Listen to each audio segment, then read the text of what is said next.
I like this one. I like this one. The study tip. Guys, remember that a mixed number can be written as the sum of a whole number and the fraction. So for instance, 3 2/5 is equal to 3 plus 2/5, right? It's 3 whole pizzas and 2/5 more, okay?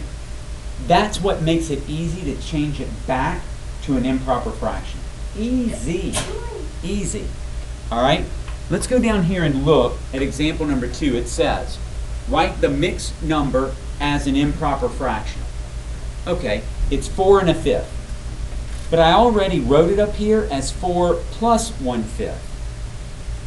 Two separate numbers, right, Peyton? 4 and 1/5. We're going to add them together. But Peyton, will you do something for me? How do I make 4 a fraction? Well, you write 4 and 1/5, and then you can do 5 times 4. Now, okay, now Peyton is doing it a different way. And you know what, Peyton? I'll do it that way too. I'll show you that way too. But I want you to do it the way I'm asking first. Okay. How do I make 4 a fraction? You put 1 under it. I put a 1 under it. So it's 4 over 1 plus 1 over 5. Now, what's the common denominator between 1 and 5? What's the smallest number that both 1 and 5 go into? Always. Always. McVick. 1. No, 5 doesn't go into 1. We're saying what goes into both of them. Casey? 5. Okay? So the common denominator is always the denominator of the fraction. 5, 5. Yeah? Did I change the second one at all, JD? No. No. So I'm just going to leave it as 1/5. Do I change the first one at all, JD? Did I change the first one at all? Help. Did I change the first one at all, Lou? Yes, you do. The denominator went from 1 to 5. So what do I do to the 4? You times it by 5? I times it by 5 also. Because do you agree that 20/5 is equal to 4? It's the same thing, we just wrote it differently. But now I have 20/5 plus 1/5. Well, how many fifths do I have, Isabel? 21/5. Now, does everybody see that? That's pretty easy. But Peyton was talking about something else that I use all the time, and I hope you do too.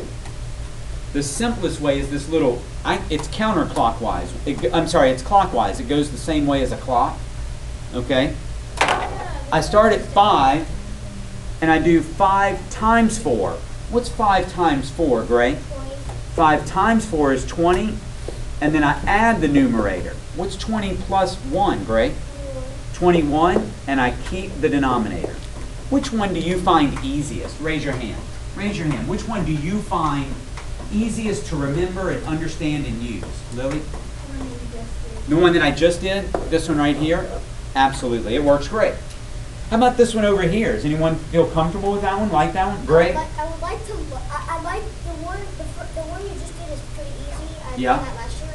But Yeah. I would like to learn this other one, so I'm not stuck with one thing to choose from. Right, right. You know what? I'm kind of this way, Gray. I don't know if you're this way. But when I have a tool that works for a job, I don't want any other tool. You know what I'm saying? I want as much tools as I can get because you might get tired of using the one thing and like, let's try something different. Okay, there you go. See, I mean, it may be our own preferences, right? I like vanilla ice cream. I did. Some people say, no, it's too boring. There's nothing in it. It's just not, you know. Chocolate. It's just chocolate, right? And I love it. Yeah, I'm just saying. Like every flavor. Okay, I'm almost done. All right, JD. Okay, good job here. Let's look. We've got one more example I want us to look at. All right, nice job here.